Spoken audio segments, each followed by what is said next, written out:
Hi, it's Ann Taylor Pittman with CookingLight.com. Thank you so much for tuning in today. I am so excited to share this recipe with you. It is a recipe for corn and sausage chowder. It makes a huge pot of soup that's creamy and luscious, and it feels indulgent, but it's actually really light. So let me show you how to get started. First, I am browning. I've already gotten a little bit of a head start here on browning some turkey kielbasa. I'm using turkey kielbasa because it's leaner than pork, but it still has a lot of that great savory flavor. And I just cut it into these half-moon pieces, and I'm browning it in my Dutch oven. I have a little bit of oil in here, and I just want to get a little bit of browning on these pieces. Brown, when it comes to meat, equals flavor. Whether it is a steak or it's some pieces of sausage, it just translates to extra flavor.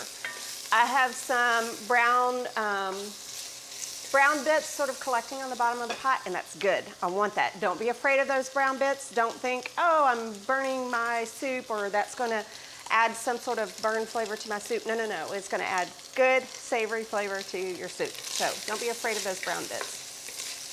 I'm going to pull these out of the pan. They're going to go into the chowder later. And could you use a different kind of sausage or another meat if you wanted to? That's a great question. So, you know, if you want to use the pork sausage, you can definitely use like a pork-based kielbasa. Just know that the saturated fat's going to go up a fair amount. But you could also use ham. Try to find a reduced sodium ham if you can, because ham is a sodium bomb. You could also use chicken. I would suggest chicken thighs because they hold up better. They don't tend to dry out. But of course, you could also use chicken breast if you'd like. You could even use rotisserie chicken. You would just skip this first step of browning it and stir it in at the end. It's a great question. Okay, so I'm going to add a little bit more oil to the pot. I'm using canola oil. Any sort of neutral oil will work. And then I have 1½ cups of onion. The classic mirepoix here. Onion, 1 cup of celery, chopped, and then 1 cup of carrots. Already it is smelling amazing in here. And we have a question from a viewer, Pamela, and she wanted to know if you could use shrimp in this. Oh, shrimp would be so good. That's a great question, and I love that idea. Shrimp would be awesome. Since shrimp takes so little time to cook, I would probably skip the browning step with that too and stir it in toward the end. It's only going to need about 3 minutes depending on the size of your shrimp to cook. I would stir it in at the end and let it just cook in the chowder. That would be amazing. Corn and shrimp together, oh yeah. That is a good match. Okay, I'm going to shortcut this process because I don't think you guys want to sit here and watch me stir for 5 minutes. But let's pretend. Let's pretend that we have stirred this and sauteed our aromatics for 5 minutes. I mentioned that there are some brown bits on the bottom of the pan. I don't know if you guys can see that, but we're going to stir those up and get those incorporated into our broth. So I have 4 cups of unsalted chicken stock. I like a chicken stock. It has more body and flavor, but I like an unsalted version because I want to salt myself. That way I can control the sodium. And some of the stocks with salt already added, they're really pretty high in sodium, and they don't particularly taste salty, but they just add a ton of sodium to your soup. So I'm just scraping the bottom of the pan. I have this wonderful little tool here that has sort of a flat edge, which is nice, but certainly a wooden spoon would work here.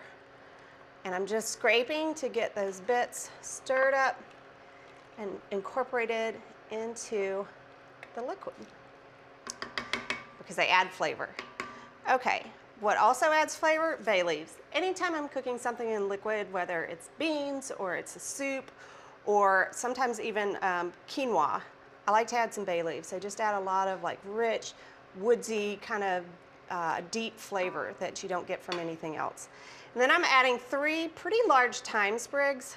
So when I say large, like sometimes you get a branch, you know, in your package of thyme, like pretty big. You know, I want a lot of thyme flavor. I don't want to sit there and pull off all of the leaves, so I'm just adding the sprigs. The chowder will get all that good herb flavor over the long, not really long, longish simmering time, and you don't have to worry with picking all the little leaves off the stem. So let me get that up. I'm Hey. also, oh, Sorry. Hey, Yep. Ann, one of our viewers, Maggie, was wondering if this soup was gluten-free. the soup is not gluten-free as is, but you can definitely make an accommodation, which I will get to. There is a little bit of flour that's added to the soup to thicken it at the end, but you could use a little bit of cornstarch, or you might be fine with the body that the soup has without that little bit of starch to thicken. So I'll come back to that when we get to that point in the recipe. So I have here 1 pound of baby gold potatoes that I cut into about 1-inch pieces. Those are gonna go in. And we have another question from a viewer, Jamie, and she was wondering if she could substitute anything for the thyme. Oh, absolutely. You know what, if you have dried thyme on hand, you can certainly use that if you don't have any fresh thyme on hand. I would use maybe a teaspoon of dried thyme, or you could just throw in a few parsley sprigs. If you have an oregano sprig, you could throw that in. I wouldn't use something strong like rosemary or tarragon. That might just sort of overpower the soup, but parsley would be great. Dried thyme, maybe 1 oregano sprig. Oregano is pretty strong in flavor, so I wouldn't use 3 sprigs there. I would use 1. But any of those would work nicely. Thyme is just my favorite for just about everything. It's my favorite herb, but it tastes really great in soups. I want this to come up to a simmer, and we're just about there. We're gonna pretend, okay, because this needs to cook for about 12 minutes until the potatoes are just about tender. I have one that I've already made ahead. I see a few bubbles breaking the surface, so I'm gonna go ahead and add my corn.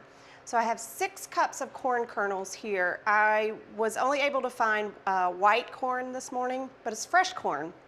And if you have access to fresh corn and you can use that, please use that in this chowder. The texture is so great. It's just that crisp, crunchy, those little nuggets are so delicious. You could certainly use frozen corn. That would work really well. It's just not going to be quite as crisp. So it's a lot of corn that's going in there. And I like that. It's going to add that sort of sweet flavor and, like I said, that wonderful crunch. Okay, so we're pretending that the potatoes have gotten almost tender. We stir in the corn, and then I'm going to bring in the one that I've already worked on. Okay, so just 1 second. Let me do a swapperoo. And if someone was interested in making this chowder vegetarian, what would they use instead of sausage, just to give it that meaty flavor? Right. If you wanted to make this vegetarian, there are wonderful vegetarian sausages that you could use. You certainly wouldn't want to use chicken stock here. You would want to go for a vegetable stock, and that would be delicious.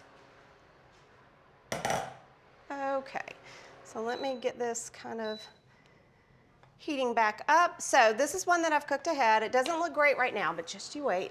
It's going to look really fantastic in a minute. I'm going to pull out these bay leaves and my thyme sprigs. I'm going to try to find those and fish those out.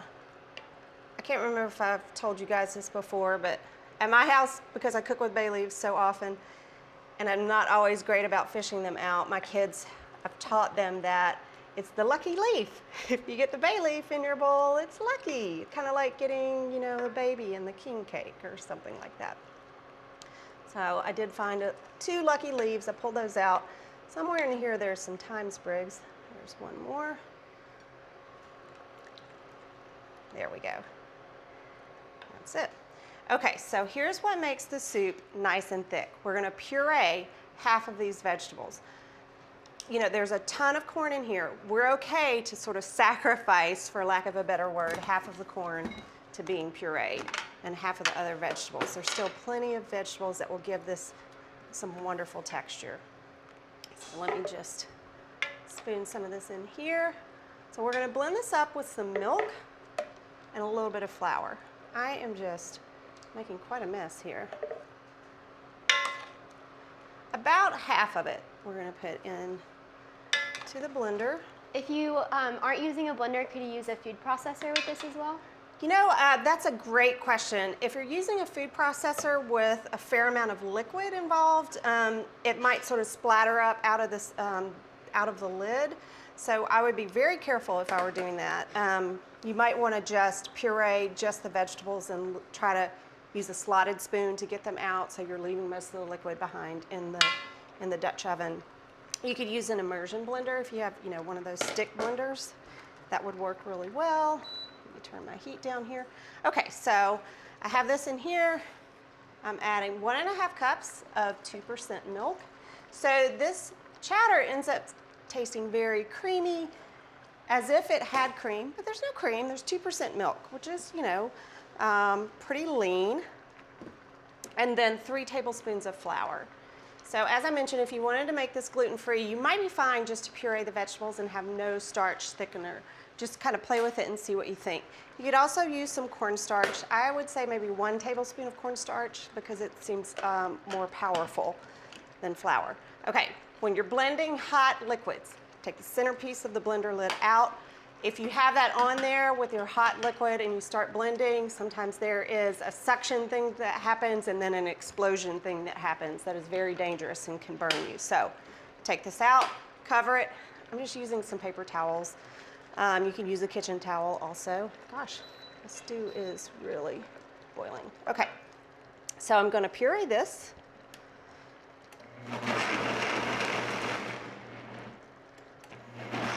Hey, Ann, could you use soy milk in this recipe in place of 2%? You absolutely could use soy milk. You could use soy milk or almond milk or any of those non-dairy milks.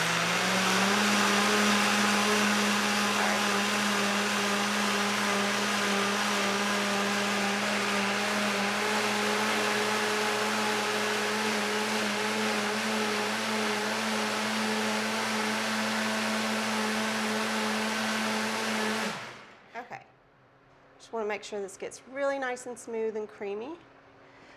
But as I was saying, you could definitely use a non-dairy milk. Play with it and see. Sometimes some of the gums, or like guar gum or xanthan gum, or maybe those aren't used in a lot of the milks, but the carrageenan or those things might affect the way that the soup thickens. So if you're using that, puree the vegetables with the milk first, stir it into the pot and see how it acts. Then you can add flour later if you need it. Just sort of dissolve it in a little bit of water or extra non-dairy milk. And then you can you see how that works. Okay, so I'm stirring that in. See how nice and creamy, wonderful, luscious, awesome. So I haven't seasoned this yet with salt and pepper, so I'm going to do that next. Look at that. Awesome. It's so creamy. It smells so good. Okay, so I have a teaspoon of black pepper. I like a good bit of pepper here. It's a nice counterpoint to the sweetness of the corn. And then 3/4 teaspoon of kosher salt. And then I'm not forgetting about my sausage. It's just sitting here very patiently on the side, but it's going to go in here. And it's going to simmer for just a few minutes to warm back up. And that is an awesome pot of chowder. And so each serving of this is 1.5 cups. It's a pretty large serving. And for 1.5 cups of soup, it's only 300 calories and only 3 grams of saturated fat, which is much lighter than a traditional chowder. Okay, we're going to pretend that it's all heated up very nicely together, and let me go ahead and ladle this. And the finishing touch is just a little bit of scallions. You could use chives too, or you could completely leave that off. I just like a little bit of fresh kind of green onion bite there at the end. So as I ladle this out, you can see it's nice and chunky with all those corn kernels in there. We have the carrots, the potatoes, the sausage. Standard ladle is about 1/2 cup. So each serving of soup is 3 ladlefuls. That's a big, hefty serving. That's really nice. Hey, Ann, how does the soup freeze? Does it freeze well? Is it good for meal prep? That is a great question. I have actually not tried freezing this soup. I worry about flour-thickened soups that involve dairy. I think that they tend to thaw a little wonky, so I would not recommend this, although I haven't tried it, so I can't say 100%, but I do know that it keeps really well and tastes really great for up to 4 or 5 days in the fridge. So it's a great thing, and because it makes so much, it makes 12 cups, it's nice to just kind of make a big batch to have on hand for lunches. It does reheat really well from the fridge. Okay, so that's it. Nice, thick, and chunky corn and sausage chowder. I hope you guys enjoyed this today. I hope you'll try this recipe, and if you do, please let me know and let me know what you think. Thank you so much for tuning in. If you are watching on Facebook, please like and share this video. And if you're watching on YouTube, please subscribe so you'll get notifications when we go live. Thanks so much. I'll see you next week.